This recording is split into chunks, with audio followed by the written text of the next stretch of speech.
آپ غیر قانونی طریقے سے کریں تو وہ قانونی نہیں ہو سکتا۔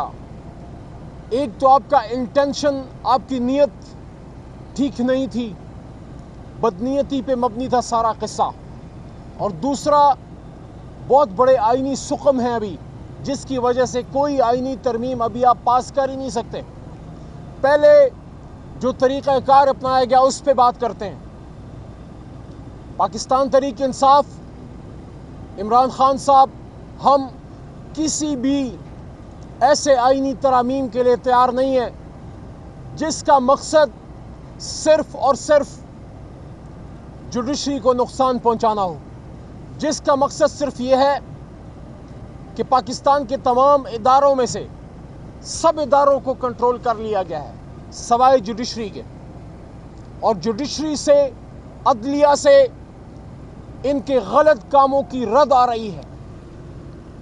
وہاں سے عمران خان صاحب کو، تحریک انصاف کو اور عام پاکستانیوں کو، مظلوموں کو انصاف ملنے کی امید ہے۔ یہ امید اس کو ختم کرنا چاہتے ہیں۔ ایسے آئینی ترامیم ہیں کہ سپریم کورٹ کا صرف نام رہ جائے گا، سپریم بیچ میں کوئی نہیں رہے گا۔ چیف جسٹس آف پاکستان کا صرف نام کا عہدہ رہ جائے گا، اختیار کوئی نہیں رہے گا، اور ججوں کے انتخاب میں بے انتہا سیاسی مداخلت ہو جائے گی، اور کسی کو یہ نہیں پتہ لگے گا کہ اب میں سپریم کورٹ میں جاؤں، میں کانسٹیٹیوشن کورٹ میں جاؤں، میں کس کورٹ میں جاؤں۔ اور ایک سپریم کورٹ کے فیصلوں پہ عمل نہیں کر رہے، جب اس کے اختیار کو تقسیم کر لیں گے تو پھر کیا عمل کریں گے۔ ساتھ میں جس طرح کوئی ڈپٹی کمشنر، کوئی ڈی پی او، کوئی غلطی سے کوئی ایماندار آ جائے، وہ سٹینڈ لے لے، وہ سچی بات کر لے، اس کو بدلی کر دیتے ہیں، اس کو ٹرانسفر کر دیتے ہیں۔ تو ہائی کورٹس کے لیے ٹرانسفر کا جو قانون لانا چاہ رہے تھے کہ جو جج کھڑا ہو اس کو بدلی کرو۔ اسلام آباد میں اگر کوئی جج کھڑا ہو رہا ہے اس کو اٹھا کے پھینک دو کہیں چترال مترال میں، کسی ایسی جگہ، کسی ہائی کورٹ میں، کسی بینچ میں کہیں بھیج دو، مین ہوم سٹی میں بھی مت رکھو، کہیں ایسی جگہ بھیج دو جہاں اس کی خبر آپ کو 6 مہینے آتے ہی نہ رہے۔ اس کے ساتھ ساتھ ہمارے ممبران کو اغوا کیا گیا۔ کل آپ نے سعد اللہ بلوچ صاحب کی ویڈیو دیکھی ہوگی، آپ نے ہمارے ممبران کے بیان سنے ہوں گے۔ یہ کون سی آئینی ترامیم ہے کہ اس کے لیے آپ کو اپوزیشن بینچز کے ممبران کو، ان کی خواتین کو اٹھانا پڑ رہا ہے؟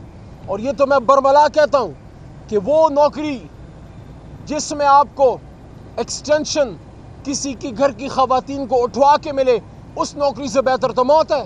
اس سے تو بہتر ہے کہ انسان نوکری نہ کرے، موت آ جائے، لیکن انسان کی وجہ سے کسی کے گھر کی عزت جو ہے اس طرح بازار نیلام نہ ہو۔ یہ کس نظام کی طرف ہم چل رہے ہیں؟ یہ حکومت کیا کر رہی ہے؟ کیوں ایسا کیا گیا؟ یہ کانسٹیٹیوشن امینڈمنٹس جب پاس کرنے کی ناپاک جسارت کی جا رہی تھی، اس رات ہمارے ایم این ایز اغوا تھے، اور مت بھولے کہ اس سے 3 دن پہلے ہمارے 10 ایم این ایز کو پارلیمنٹ ہاؤس سے اغوا کیا گیا۔ ان حالات میں آپ کون سے آئینی ترامیم کر سکتے ہیں؟ اسی لیے تو میں ان کو غیر آئینی ترامیم کہتا ہوں، ان کانسٹیٹیوشنل امینڈمنٹس۔ اس کے لیے تحریک انصاف موجودہ حالات میں تیار نہیں ہے۔ دوسرا ہمارا اصولی موقف ہے، سب سے پہلے عمران خان صاحب کو اور اسیران کو رہا کیجئے۔ یہ جو آج اڈیالہ کے باہر ہم کھڑے ہیں، اسیر اڈیالہ 400 دنوں سے زیادہ ہو گئے ہیں، عمران خان صاحب یہاں اڈیالہ جیل میں پابند سلاسل ہیں۔ آپ ہم سے توقع رکھتے ہیں کہ ہم آپ کے ساتھ کانسٹیٹیوشنل امینڈمنٹس میں بات کریں؟ پہلے ہمارے لیڈر کو باہر لے کے آئیں۔ اور دوسری بات، آپ کو اختیار کس نے دیا ہے؟ فارم 45 کی حکومت کانسٹیٹیوشنل امینڈمنٹس بنائے گی، لے کے آئے گی۔ پہلے ہمارا مینڈیٹ جو ہے اس کا فیصلہ ہونا چاہیے۔ ہماری آئینی درخواست کانسٹیٹیوشنل پٹیشن سپریم کورٹ میں پڑی ہوئی ہے کہ ہمارے مینڈیٹ کا فیصلہ کیا جائے، ہمارا اوریجنل مینڈیٹ ہمیں واپس کیا جائے۔ تو تحریک انصاف کی بنیادی ڈیمانڈز آج بھی وہی ہیں، عمران خان بشمول اسیران، ان کی رہائی اور مینڈیٹ کی واپسی۔ اس کے بعد پھر بیٹھیں گے کہ ہم نے کس چیز پہ اب آپ کے ساتھ بات کرنی ہے، اور آئینی سقم کیا ہے اس پہ بھی بات کر لیتا ہوں۔ جو میں نے شروع میں کہا کہ یہ آئینی ترامیم نہیں ہو سکتی، تو آئینی سقم کیا ہے؟ آپ کا ہاؤس آف فیڈریشن کمپلیٹ ہی نہیں ہے۔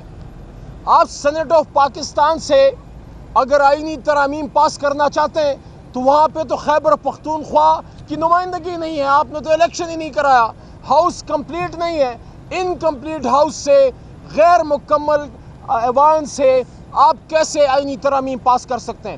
اور صرف سینٹ آف پاکستان جو ہے وہ نامکمل نہیں بلکہ قومی اسمبلی بھی نامکمل ہے۔ تحریک انصاف کی ریزرو سیٹیں، مخصوص سیٹیں، خواتین کی سیٹیں اور اقلیتی سیٹیں ابھی تک ہمیں نہیں ملی۔ تو جب نہ قومی اسمبلی مکمل ہے اور نہ سینٹ آف پاکستان مکمل ہے تو انکمپلیٹ ہاؤس میں آئینی ترامیم ہو ہی نہیں سکتی۔